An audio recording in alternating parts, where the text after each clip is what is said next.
आउ किछि दिन परे श्रीक्षेत्र पुरीठारे अनुष्ठित हेब विश्व प्रसिद्ध घोष यात्रा। ए यात्रा ओडिशार पुरीरु आरंभ होई आज समग्र विश्व को व्यापी जाइछि। पुरी रे रथयात्रार प्रस्तुति आरंभ हो गलानी। प्रबल जनसमागम हेबार संभावना थिबारु सरकार प्राक प्रस्तुति आरंभ कलेनी। रथयात्रा दिन बड़दाण्ड प्रकम्पित हेब हरिबोल हुलुहुली आउ जय जगन्नाथ ध्वनि रे। प्रतीक्षार अंत घटाई कालिया सान्ते ओह्लाई आसिबे बड़दाण्डको पतित पावन हे सबु भक्तों को दर्शन देबा पई। एई अपूर्व दृश्य को देखिबा पई देश विदेशरू लक्ष लक्ष भक्तों समागम होइथाए पुरी बड़दाण्डरे। संसारर नाथ श्री जगन्नाथ से काहारी पई बड़ देउळर बड़ ठाकुर तो पुणी काहारी पई अति आपणार कालिया शांत, जार नाम स्मरण मात्र के हृदय भक्ति रे आंदोलित होई उठे। आज चाल तांको नाम स्मरण करी आरंभ करिबा कार्यक्रम को। पिलाए शुणिबा देशराज नंदक कंठरे भक्ति गीतटिए। रचना डॉक्टर शिवकुमार रथ।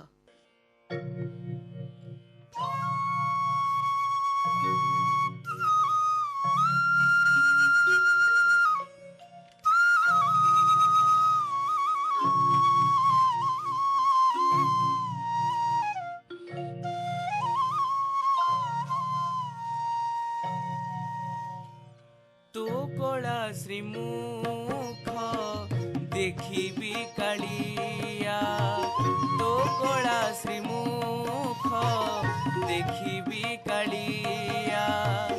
आखिरे आखि मिसाई जानिछि जगते अधिक सुंदर, जानिछि जगते अधिक सुंदर।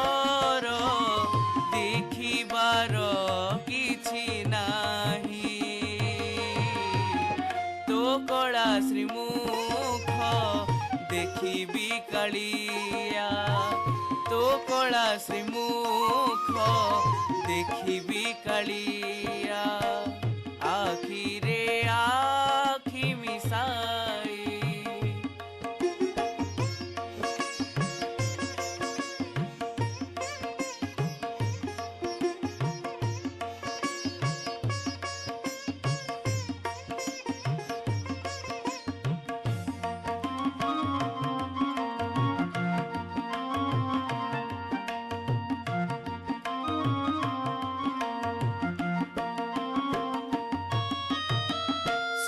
धबालीरू दिसे तो देउल सते की अछि पाखरे।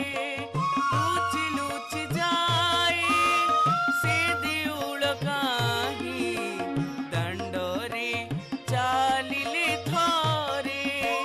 बाट सरी गले तो दुआरी आऊ, बाट सरी गले तो दुआरी आऊ। चालिबार किछि नाही, तो कला श्रीमुख देखिबी कालिया, तो कला श्रीमुख देखिबी कालिया। आखिरे आखि मिसाई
କାଳିଆ ଆଖିରେ ଆଖି ମିଶାଇ ଜାଣିଛି ଜଗତି ଅଧିକ ସୁନ୍ଦର ଜାଣିଛି ଜଗତି ଅଧିକ ସୁନ୍ଦର ଦେଖିବାର କିଛି ନାହିଁ ତୋ କଳା ଶ୍ରୀମୁଖ ଦେଖିବି କାଳିଆ ତୋ କଳା ଶ୍ରୀମୁଖ ଦେଖିବି କାଳିଆ ଆଖିରେ ଆଖି ମିଶାଇ ଆଖିରେ ଆଖି ମିଶାଇ ଆଖିରେ ଆଖି ମିଶାଇ। ପିଲାଏ, ଆମେ ଯେତେବେଳେ ଓଡ଼ିଶା କଥା ଚିନ୍ତା କରୁ ମନକୁ ପ୍ରଥମେ ଆସେ ଓଡ଼ିଶାର ସଂସ୍କୃତି, କଳା ସ୍ଥାପତ୍ୟ ଏବଂ ସୁଉଚ୍ଚ କଳାକୃତି ସମ୍ପନ୍ନ ମନ୍ଦିର। ସେଥିପାଇଁ ଆମ ଓଡ଼ିଶାକୁ କୁହାଯାଏ ମନ୍ଦିର ମାଳିନୀ ଓଡ଼ିଶା। ଏଠି ବିଭିନ୍ନ ମନ୍ଦିରମାନଙ୍କରେ କଳାର ଉତ୍କୃଷ୍ଟ ରୂପ ଦେଖିବାକୁ ମିଳେ। ଭିନ୍ନ ଭିନ୍ନ ମନ୍ଦିର ଗୁଡ଼ିକରେ ଭିନ୍ନ ଭିନ୍ନ ରୀତିନୀତି। ତାହେଲେ ପିଲାମାନେ, ଆଜି ଆମେ ଚାଲ ଆରଡ଼ିରେ ଥିବା ଆଖଣ୍ଡଳମଣି ମନ୍ଦିର ବୁଲିଯିବା, ଜାଣିବା ସେ ମନ୍ଦିର, ତାର ନୀତିକାନ୍ତି, ପୂଜା ପଦ୍ଧତି ସମ୍ପର୍କରେ। କହିଛନ୍ତି ପୂର୍ଣ୍ଣଚନ୍ଦ୍ର ସିଂହ। ପିଲାମାନେ, ଭଗବାନ ଶିବ ଭିନ୍ନ ଭିନ୍ନ ନାମରେ ସାରା ଭାରତବର୍ଷରେ ପୂଜା ପାଉଛନ୍ତି। ସେମାନଙ୍କ ମଧ୍ୟରୁ ଭଦ୍ରକର ଆରଡ଼ିରେ ଆଖଣ୍ଡଳମଣି ଅନ୍ୟତମ। ଆସ୍ଥା ଓ ବିଶ୍ୱାସର ଠାକୁର ମଣି ବାବା। କିମ୍ବଦନ୍ତୀ ଅନୁଯାୟୀ ଦ୍ୱାପର ଯୁଗରେ ଦେବରାଜ ଇନ୍ଦ୍ର ଗୌତମ ଋଷିଙ୍କ ଅଭିଶାପରେ ଅଭିଶପ୍ତ ହୋଇ ବୈତରଣୀ ନଦୀ କୂଳରେ ମଣିଙ୍କ ନାମରେ ମହାଦେବଙ୍କୁ ପୂଜା କରୁଥିଲେ। ଇନ୍ଦ୍ରଙ୍କର ଅନ୍ୟ ନାମ ଆଖଣ୍ଡଳ ଅନୁସାରେ ଆଖଣ୍ଡଳମଣି ନାମେ କଳି ଯୁଗରେ ପୂଜା ପାଉଛନ୍ତି। ଭୋର 4ଟାରୁ ମନ୍ଦିର ଦ୍ୱାର ଖୋଲାଯାଇ ମଙ୍ଗଳ ଆଳତୀ, ଘର୍ଷଣ ଭୋଗ, ଶିବଗଙ୍ଗା ପୋଖରୀରୁ ପାଣି ଆଣି ବାବାଙ୍କୁ ଜଳାଭିଷେକ ହୁଏ। ରାତି 10ଟାରେ ମନ୍ଦିର ପ୍ରତିଦିନ ବନ୍ଦ ହୁଏ। ଏହି ସମୟ ମଧ୍ୟରେ ବାବା 3 ବେଶ ହୁଅନ୍ତି ଓ 6 ଧୂପ ଲାଗେ। ସକାଳଠାରୁ ଗୋଟିଏ ପର୍ଯ୍ୟନ୍ତ ଦିଗମ୍ବର ବେଶ ହୁଅନ୍ତି ଏବଂ ଭକ୍ତଙ୍କୁ ଦର୍ଶନ ଦିଅନ୍ତି। ଏହି ସମୟ ମଧ୍ୟରେ ବାବାଙ୍କ ଲିଙ୍ଗରେ ଘର୍ଷଣ ଲାଗି ହୁଏ।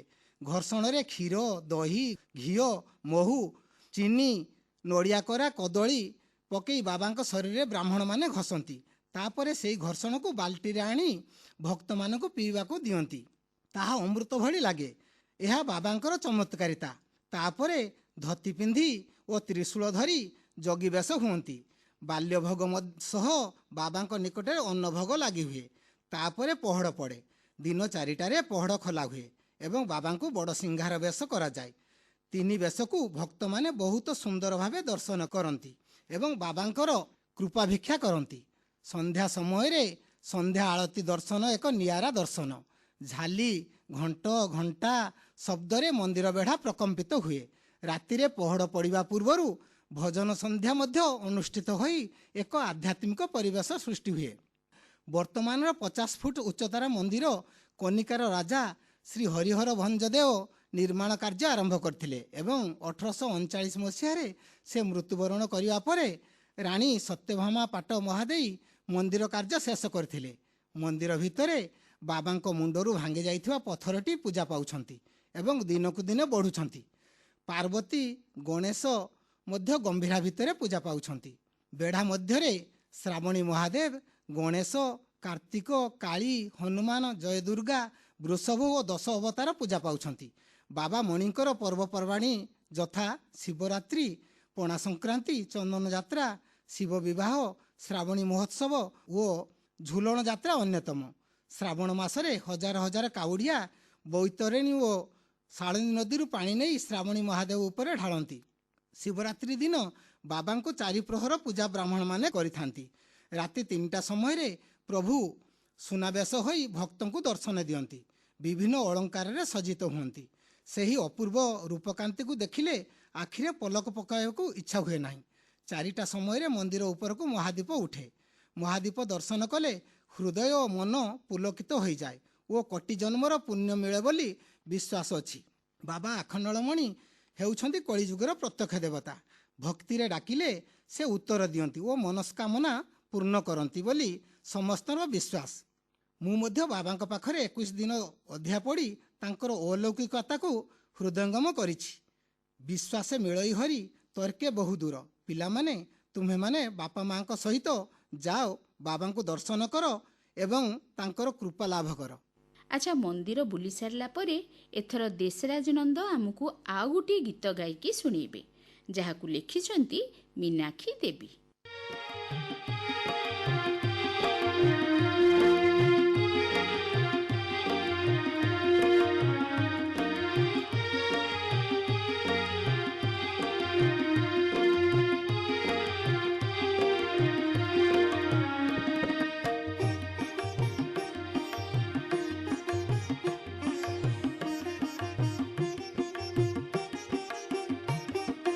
ଦେବତା ଯେଉଁଠି ମାନବ ରୂପରେ ଜନ୍ମିଛି ବାର ବାର। ଦେବତା ଯେଉଁଠି ମାନବ ରୂପରେ ଜନ୍ମିଛି ବାର ବାର। ସେ ପାବନ ଭୂମି ଆମ ଜନ୍ମଭୂମି, ସେ ପାବନ ଭୂମି ଆମ ଜନ୍ମଭୂମି। ପଦେ ତାର ନମସ୍କାର, ପଦେ ତାର ନମସ୍କାର। ଦେବତା ଯେଉଁଠି ମାନବ ରୂପରେ ଜନ୍ମିଛି ବାର ବାର। ଦେବତା ଯେଉଁଠି ମାନବ ରୂପରେ ଜନ୍ମିଛି ବାର ବାର।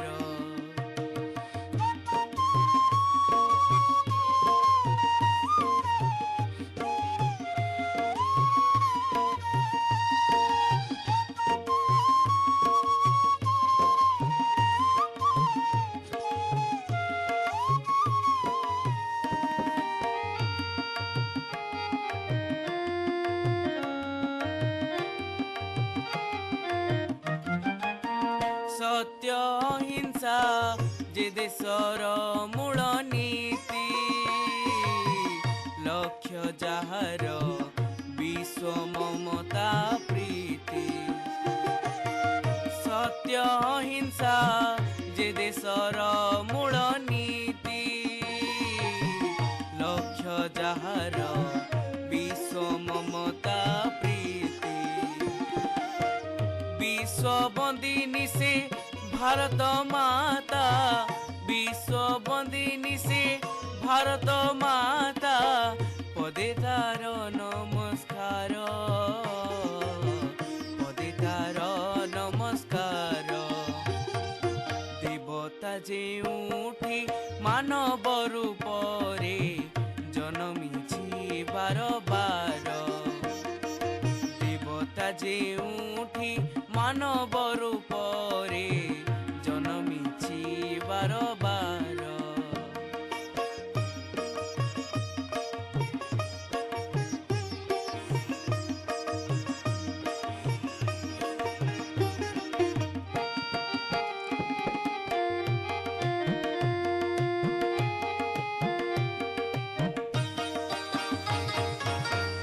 একতার মন্ত্র গায়ে যা পানি পবন, বিশ্ব করই যে দেশর জয় গান। একতার মন্ত্র গায়ে যা পানি পবন, বিশ্ব করই যে দেশর জয় গান। কীর্তি মালিনী भारत जननी, कीर्ति मालिनी भारत जननी। पदे तार नमस्कार, पदे तार नमस्कार। देवता ଯେଉଁଠି ମାନବ ରୂପରେ ଜନ୍ମିଛି ବାର ବାର। ଦେବତା ଯେଉଁଠି ମାନବ ରୂପରେ জন্মিছি বার বার। সে পাবন ভূমি আম জন্মভূমি, সে পাবন ভূমি আম জন্মভূমি। পদে তার নমস্কার, পদে তার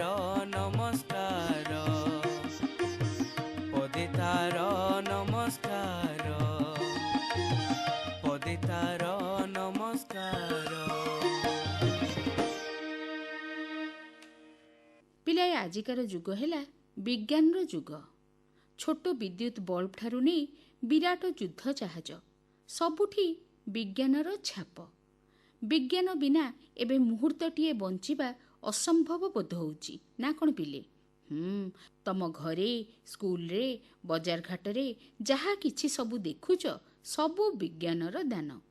ସମୁଦ୍ରର ଗର୍ଭରୁ ନେଇ ଅସୀମ ମହାକାଶର ପରିସୀମା ଯାଏ ମଣିଷ ଆଜି ସବୁଠି ନିଜର କୃତିତ୍ୱ ପ୍ରଦର୍ଶନ କରିଚାଲିଛି ଏଇ ବିଜ୍ଞାନ ବଳରେ। ସେଇଭଳି ମଣିଷର ଆଉ ଗୋଟିଏ ଅବଦାନ ହେଲା ଭଏଜର 1 ଏବଂ ଭଏଜର 2। ଆସ ପିଲେ, ଆଜି ଆମେ ମହାକାଶର ଏଇ ପରିବ୍ରାଜକମାନଙ୍କ ସମ୍ପର୍କରେ ଜାଣିବା।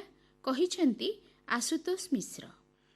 1969 ମସିହାରେ ଚନ୍ଦ୍ରପୃଷ୍ଠରେ ପାଦ ଥାପି ସାରିଥାଏ ମଣିଷ। ତଥାପି ମନରେ ଅନେକ ଅସମାହିତ ପ୍ରଶ୍ନ। ଅନନ୍ତ ଯେଉଁ ଆକାଶ, ଅଗଣିତ ଯେଉଁଠି ଗ୍ରହ ନକ୍ଷତ୍ର, ଅମାପ ଯେଉଁଠି ଶକ୍ତି, ତାର କିଞ୍ଚିତ ରହସ୍ୟରୁ ଉଠାଇ ହେବ କି ପରଦା? ପିଲାମାନେ, ଆଗାମୀ ଯୁଗର ବିଜ୍ଞାନ ପଥର ପଥିକମାନେ, ଏମିତି ପ୍ରଶ୍ନଟିଏ ତମମାନଙ୍କର ମନରେ ଜାଗ୍ରତ ହେଉଥିବ, ନୁହେଁ କି? ସେ ସମୟର ବୈଜ୍ଞାନିକମାନଙ୍କ ମନରେ ମଧ୍ୟ ଉଠିଥିଲା ପ୍ରଶ୍ନଟି। କେମିତି ହେବ ଏ ପ୍ରଶ୍ନର ସମାଧାନ? ମଣିଷ ମହାଶୂନ୍ୟକୁ ପଠାଇଲା ଗୋଟିଏ ପରେ ଗୋଟିଏ 2 ପରିବ୍ରାଜକ।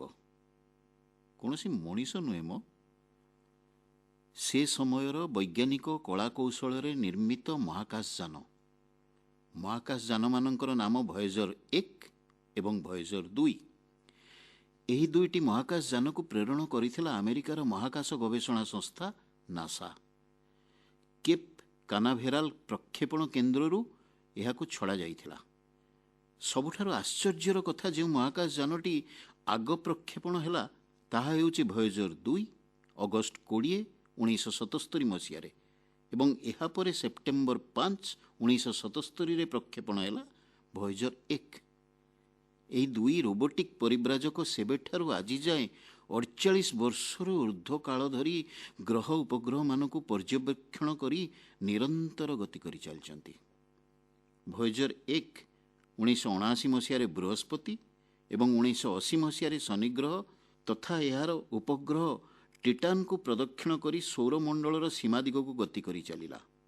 ଏହି ସମୟରେ ଅନେକ ଚମତ୍କାର ଆବିଷ୍କାରମାନ କରିଥିଲା ଭଏଜର 1। ଯେମିତିକି ବୃହସ୍ପତିର ମଧ୍ୟ ଅଛି ଏକ ପତଳା ବଳୟ, ଅଥଚ ପୃଥିବୀ ସହ ଏହି ବଳୟ ଏପରି କୋଣ କରି ରହିଅଛି ଯେ ତାହା ଦୂରବୀକ୍ଷଣ ଯନ୍ତ୍ରରେ ଆମକୁ ଦେଖାଯାଉ ନାହିଁ। ତୁମମାନଙ୍କ ମଧ୍ୟରୁ କେତେଜଣ ବୃହସ୍ପତିଙ୍କର ଏହି ବଳୟ ବିଷୟରେ ଜାଣିନଥାଇପାର। ସୌରମଣ୍ଡଳର ଅଧିକାଂଶ ଚିତ୍ରରେ ମଧ୍ୟ ବୃହସ୍ପତିଙ୍କର ଏହି ବଳୟକୁ ପ୍ରଦର୍ଶିତ କରାଯାଇନଥାଏ। 1979 ମସିହାରେ ପୃଥିବୀକୁ ଏହି ତଥ୍ୟ ଜଣାଇବା ସହ ବୃହସ୍ପତିର 2 ଗୋଟି ନୂତନ ଉପଗ୍ରହ ଥେବେ ଏବଂ ମେଟିସ୍କୁ ମଧ୍ୟ ଆବିଷ୍କାର କରିଥିଲା ଭଏଜର 1। 1980 ମସିହାରେ ଶନିଗ୍ରହର ନିକଟବର୍ତ୍ତୀ ହୋଇଥିଲା ଏହି ରୋବୋଟିକ୍ ପରିବ୍ରାଜକଟି। ଶନିଗ୍ରହରେ ଖୋଜି ପାଇଥିଲା 5 ଗୋଟି ନୂତନ ଉପଗ୍ରହ। ଶନିଗ୍ରହର ସବୁଠାରୁ ବଡ଼ ଉପଗ୍ରହ ଟାଇଟାନ୍ ବିଷୟରେ ଜଣାଇଥିଲା ଯେ ପୃଥିବୀ ପରି ଏହାର ବାୟୁମଣ୍ଡଳଟିଏ ଅଛି, ଯଦିଓ ଏହା ଅଧିକ ସାନ୍ଦ୍ର ଏବଂ ମୁଖ୍ୟତଃ 95% ଯବକ୍ଷାରଜାନ ଏବଂ 5% ମିଥେନ୍ରେ ଗଠିତ। ଏହି ଉପଗ୍ରହରେ ଜଳ କଠିନ ବରଫ ଆକାରରେ ଅବସ୍ଥିତ। ପୃଥିବୀ ଭିନ୍ନ ଅନ୍ୟ କେଉଁଠି ଯଦି ମଣିଷ ବସବାସ କରିପାରିବାର ସାମାନ୍ୟତମ ସମ୍ଭାବନା ଥାଏ, ତେବେ ତାହା ହେଉଛି ଏହି ଉପଗ୍ରହ। ଭଏଜର 2 ପ୍ରଥମ ପ୍ରକ୍ଷେପିତ ହୋଇଥିଲା, କିନ୍ତୁ ଭଏଜର 1 ଠାରୁ ପଛରେ ପଡ଼ିଯାଇଥିଲା। ତୁମ ମନରେ ପ୍ରଶ୍ନ ଉଠୁଥିବ, ଏପରି କାହିଁକି ହେଲା? ଯେହେତୁ ଏହି ଯାନଟିକୁ ୟୁରାନ୍ସ ଏବଂ ନେପଚୁନ୍ ଗ୍ରହକୁ ମଧ୍ୟ ନିରୀକ୍ଷଣ କରିବାକୁ ପଡ଼ିଥିଲା, ତେଣୁ ଏହା ଭଏଜର 1 ଠାରୁ ପଛରେ ପଡ଼ିଯାଇଥିଲା। ଏହି ମହାକାଶଯାନଟି ମଧ୍ୟ ଅନେକ ଚମତ୍କାର ଆବିଷ୍କାର କରିଛି। ଭଏଜର 2 ହେଉଛି ଏକମାତ୍ର ମହାକାଶଯାନ ଯାହା ସୌରମଣ୍ଡଳର 4ଟି ଯାକ ବିଶାଳକାୟ ଗ୍ରହ ଯଥା ବୃହସ୍ପତି, ଶନି, ୟୁରାନ୍ସ, ନେପଚୁନ୍କୁ ନିକଟରୁ ନିରୀକ୍ଷଣ କରିପାରିଥିଲା। ଏହା ବୃହସ୍ପତିର 14ତମ ଉପଗ୍ରହକୁ ଆବିଷ୍କାର କରିଥିଲା। ଏହା ପ୍ରଥମ ମନୁଷ୍ୟକୃତ ଯାନ ଯାହା ୟୁରାନ୍ସ ନିକଟ ଦେଇ ଗତି କରିଥିଲା ଏବଂ ୟୁରାନ୍ସର 10 ଗୋଟି ଉପଗ୍ରହ ଏବଂ 2 ଗୋଟି ବଳୟ ଆବିଷ୍କାର କରିଥିଲା। ଏହା ମଧ୍ୟ ପ୍ରଥମ ମନୁଷ୍ୟକୃତ ଯାନ ଯାହା ନେପଚୁନ୍ ନିକଟ ଦେଇ ଗତି କରିଥିଲା ଏବଂ ନେପଚୁନ୍ର 5 ଗୋଟି ଉପଗ୍ରହ ଏବଂ 4 ଗୋଟି ବଳୟ ଆବିଷ୍କାର କରିଥିଲା। ତୁମେ ଜାଣି ଆଶ୍ଚର୍ଯ୍ୟ ହେବ ଯେ 70 ଦଶକରେ ନିର୍ମିତ ଭୋୟେଜର 1 ଏବଂ 2 ପ୍ରତ୍ୟେକଟି ଯାନର ଶକ୍ତି କ୍ଷମତା ମାତ୍ର 470 ୱାଟ୍। ଆଜିକାର ଗୋଟିଏ ଇଣ୍ଡକ୍ସନ ଚୁଲିର କ୍ଷମତା ଠାରୁ ମଧ୍ୟ କମ୍। ସୀମିତ ବୈଜ୍ଞାନିକ ଜ୍ଞାନକୌଶଳରେ ନିର୍ମିତ ଏହି ରୋବୋଟିକ୍ ପରିବ୍ରାଜକ 2 ଆଜି ଯାଏଁ ନୂତନ ନୂତନ ତଥ୍ୟ ନିରନ୍ତର ପଠାଇ ଚାଲିଛନ୍ତି। ବିଜ୍ଞାନର କି ଚମତ୍କାର ପ୍ରୟୋଗ! 2012 ମସିହାରେ ଭୋୟେଜର 1 ଏବଂ 2018 ମସିହାରେ ଭୋୟେଜର 2 ସୌରମଣ୍ଡଳର ହେଲିଓସ୍ପିୟରକୁ ଅତିକ୍ରମ କରି ଇଣ୍ଟରଷ୍ଟେଲାର ବା ଅନ୍ତର୍ନକ୍ଷତ୍ରୀୟ କ୍ଷେତ୍ରରେ ପ୍ରବେଶ କରିଥିଲେ। ତମ ମନରେ ପ୍ରଶ୍ନ ଉଠୁଥିବ, ହେଲିଓସ୍ପିୟର କ'ଣ? ପୁଣି ଅନ୍ତର୍ନକ୍ଷତ୍ରୀୟ ବା ଇଣ୍ଟରଷ୍ଟେଲାର କ୍ଷେତ୍ର ପୁଣି କ'ଣ? ସୂର୍ଯ୍ୟରେ ଅନବରତ ଚାଲିଥାଏ ନ୍ୟୁକ୍ଲିୟ ପ୍ରତିକ୍ରିୟା, ଯାହା ତୁମେ ଜାଣିଛ ନ୍ୟୁକ୍ଲିୟର ଫିଜନ ହିସାବରେ। ସେଥିରୁ ପ୍ରଚଣ୍ଡ ଶକ୍ତି ସୃଷ୍ଟି ହୁଏ ତଥା ନିର୍ଗତ ହୁଏ ଅସଂଖ୍ୟ ମୁକ୍ତ ଇଲେକ୍ଟ୍ରନ୍ ଓ ପ୍ରୋଟନ୍। ଏହି ମୁକ୍ତ ଇଲେକ୍ଟ୍ରନ୍ ଓ ପ୍ରୋଟନ୍ ସୌର ପବନ ହିସାବରେ ଖେଳିଯାଏ ସୌରମଣ୍ଡଳର କୋଣ ଅନୁକୋଣରେ। ଯେତେ ଦୂର ଯାଏଁ ଏହି ମୁକ୍ତ ଇଲେକ୍ଟ୍ରନ୍ ଓ ପ୍ରୋଟନ୍ର ପ୍ରଭାବ ବଳବତ୍ତର ରହେ, ସୂର୍ଯ୍ୟର ଚୁମ୍ବକୀୟ ପ୍ରଭାବ ମଧ୍ୟ ବଳବତ୍ତର ରହେ। ସୂର୍ଯ୍ୟ ଚତୁଃପାର୍ଶ୍ୱର ଏହି ପ୍ରଭାବ କ୍ଷେତ୍ରକୁ ହିଁ ହେଲିଓସ୍ପିୟର କୁହାଯାଇଥାଏ। ଏହା ଶହ ଶହ କୋଟି କିଲୋମିଟର ଯାଏଁ ପରିବ୍ୟାପ୍ତ। ଏହା ପରଠାରୁ ଆରମ୍ଭ ହୁଏ ଇଣ୍ଟରଷ୍ଟେଲାର କ୍ଷେତ୍ର ବା ଅନ୍ତର୍ନକ୍ଷତ୍ରୀୟ କ୍ଷେତ୍ର। ଆମର ଭୋୟେଜର 1 ଏବଂ 2 ଏବେ ଅନ୍ତର୍ନକ୍ଷତ୍ରୀୟ ବା ଇଣ୍ଟରଷ୍ଟେଲାର କ୍ଷେତ୍ରରେ। ସେମାନଙ୍କ ନିକଟରେ ଆଲୋକ କିମ୍ବା ସଂକେତ ପହଞ୍ଚିବାକୁ ଲାଗୁଛି 24 ଘଣ୍ଟା। ଭୋୟେଜର 1 ଓ 2 କିଛି ବର୍ଷ ପରେ ହୁଏତ ପୃଥିବୀ ଠାରୁ ଏତେ ଦୂରକୁ ଚାଲି ଯାଇଥିବେ ଯେ ଆଉ ତଥ୍ୟ ପ୍ରେରଣ କରିପାରୁନଥିବେ, କିନ୍ତୁ ସେମାନଙ୍କ ଦେହରେ ଏକ ଗୋଲ୍ଡେନ୍ ଡିସ୍କ ରଖାଯାଇଛି, ଯେଉଁଥିରେ ଅଛି ପୃଥିବୀ ସମ୍ପର୍କରେ ଏବଂ ମଣିଷ ସମ୍ପର୍କରେ, ଜୀବଜଗତ ସମ୍ପର୍କରେ ଅନେକ ତଥ୍ୟ। କେବେ କେଉଁ ବାହ୍ୟ ଜଗତର ବୁଦ୍ଧିମାନ ଜୀବ, ତୁମେ ଯେଉଁମାନଙ୍କୁ ଏଲିୟନ୍ କୁହ, ସେମାନେ ହୁଏତ ଭେଟିବେ ଆମର ଏହି ମହାକାଶ ଯାନକୁ, ଆମ ବିଷୟରେ ଜାଣିପାରିବେ ଅନେକ କଥା। ସେତେକାଳ ଯାଏଁ ଆମ ରୋବୋଟିକ୍ ଅନ୍ତରିକ୍ଷ ପରିବ୍ରାଜକମାନେ ନିରନ୍ତର ଗତି କରି ଚାଲିଥିବେ ଇଣ୍ଟରଷ୍ଟେଲାର ବା ଅନ୍ତର୍ନକ୍ଷତ୍ରୀୟ କ୍ଷେତ୍ରରେ। ହଁ ରେ ପିଲେ, ମହାକାଶର ପରିବ୍ରାଜକମାନଙ୍କ ବିଷୟରେ ତ ଶୁଣିଲ, ହେଲେ ଆମ ମନଠୁ ବଡ଼ ପରିବ୍ରାଜକ କିଏ ଅଛି କହିଲ? ଏଇନେ ରେଡ଼ିଓ ଶୁଣୁଛ, କଳା ଠାକୁରଙ୍କ ଭଜନ ଶୁଣୁଛ, ଶୁଣୁ ଶୁଣୁ ମନ ଯାଇ ଉଠିଲାଣି ପୁରୀ ବଡ଼ଦାଣ୍ଡରେ। ତାହେଲେ ଚାଲ ଯିବା। ଗୀତଟିକୁ ଲେଖିଛନ୍ତି ଶଙ୍କର୍ଷଣ ମଙ୍ଗରାଜ, ସମବେତ କଣ୍ଠରେ ଗାଇଛନ୍ତି ବୀଣାପାଣି ସଙ୍ଗୀତ ଅନୁଷ୍ଠାନର ଶିଶୁ କଳାକାରମାନେ। ଚାଲ ଶୁଣିବା।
ପିଲାଏ, ଆଜି ତ ସମୟ ସରିବାକୁ ବସିଲାଣି।